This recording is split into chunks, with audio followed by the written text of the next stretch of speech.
আসসালামু আলাইকুম রহমতুল্লাহি বরকাত। অনেকদিন পরে আমরা ৩ বন্ধু একত্রিত হলাম। আর ঘোরাও হয় না, তাই আজকে একটু ঘোরার জন্য বের হলাম। আমার সাথে রয়েছে আমার বন্ধু জুবায়ের এবং ফাহিম। তো জুবায়ের ভিডিও রেকর্ডিং করছিল আর আমি গাড়ি চালাচ্ছিলাম। তো কোথায় যাব কোনো জায়গা নির্দিষ্ট করতে পারছিলাম না। তাই আমরা আমাদের সামনে একটি বাজার রয়েছে, যেটাকে বলা হয় সিমলা বাজার। তো ওই বাজারের উদ্দেশ্যে আমরা রওনা হলাম। আর জুবায়েরকে বললাম যে রাস্তার ভিতরে কিছু রেকর্ডিং করো।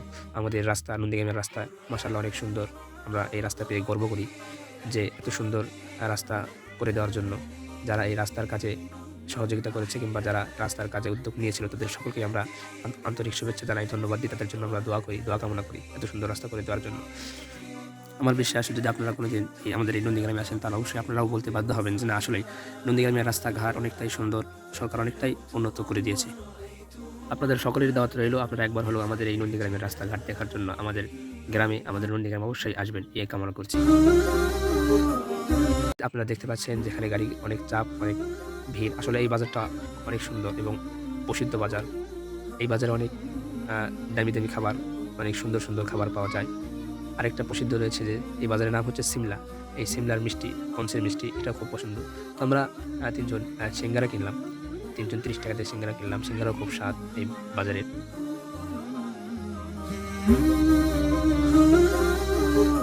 তারপরে আমরা ভাটরা গ্রামের উদ্দেশ্যে বের হলাম। ভাটরা গ্রামে একটি মসজিদ রয়েছে, অনেক পুরাতন মসজিদ এবং অনেক বড়, অনেক সুন্দর।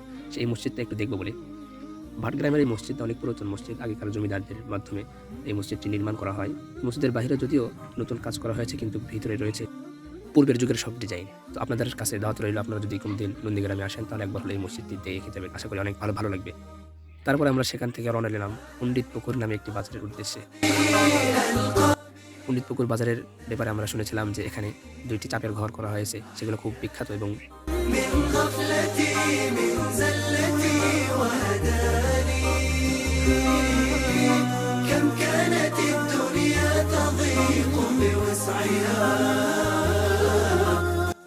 খুবই উন্নত মানের আর কি। তাই আমরা সেখানে গেলাম, গিয়ে শুনলাম যে এখানে যে চাপের ঘরটি ছিল সেগুলো শুধু ঈদের সিজনে খোলা হয় এবং বাদবাকি সময় তা বন্ধ থাকে। এই কথা শোনার পর আমাদের একটু মন খারাপ হলো। তারপর আমরা ভাবলাম যেহেতু এখানে আসছি, তাই বাজারটা একটু ঘোরাফেরা করে দেখি। বাজার ঘুরতে আমরা দেখলাম যে অনেক পণ্ডিত পুকুরের বাজার অনেক বড়সড় বাজার। এই বাজারটা অনেক খুব প্রসিদ্ধ। এখানে হাট হয়, আপনারা যদি কোনোদিন আসেন তাহলে দেখবেন। বাজারে ঘুরতে সন্ধ্যা হয়ে গেল, মাগরিবের আজান হলো, আমরা সেখানে নামাজ আদায় করলাম। নামাজের শেষে আমরা আবার বাড়ির দিকে রওনা হলাম। রাস্তায় অনেক অন্ধকার ছিল, কোনো গাড়ি ঘোড়া ছিল না, শুধু আমরাই ছিলাম। মনের ফিলিংস তখন আপনারা বুঝতেই পারতেছেন, অনেক ভয় ভাব লাগতেছিল আমাদের। তারপরেও আমরা খুব কষ্ট করে আস্তে ধীরে আমরা চলে আসলাম আমাদের নন্দীগ্রামের বাজারে। এখানে এসে যেহেতু আমরা ওখানে চাপ খেতে গিয়েছিলাম, ওখানে মুড়ি পেলাম না, তাই এখানে এসে আমাদের বিখ্যাত হালিম ভাইয়ের দোকানে আমরা চাপের অর্ডার দিয়ে আমরা চাপ খাওয়ার জন্য বসলাম। তো হালিম ভাই এক প্লেট আমাদের সামনে মুরগির মাংস দিল, আমরা তা খেলাম। তো বন্ধুরা, এই ছিল আজকে আমাদের বিকেলবেলার কিছু ঘোরার অংশ। তো আপনাদের কাছে দোয়া চাই, আপনারা সকলেই আমাদের জন্য দোয়া করবেন, যাহাতে করে আমাদের এই বন্ধুত্ব আল্লাহ তাআলা কবুল করে নেন। এই বন্ধুত্বের জন্য যেন আমরা ভবিষ্যতে কোনো সফলতা অর্জন করতে পারি। এই বলে আমার ভিডিও এখানে সংক্ষিপ্ত শেষ করছি। আসসালামু আলাইকুম ওয়া রাহমাতুল্লাহ।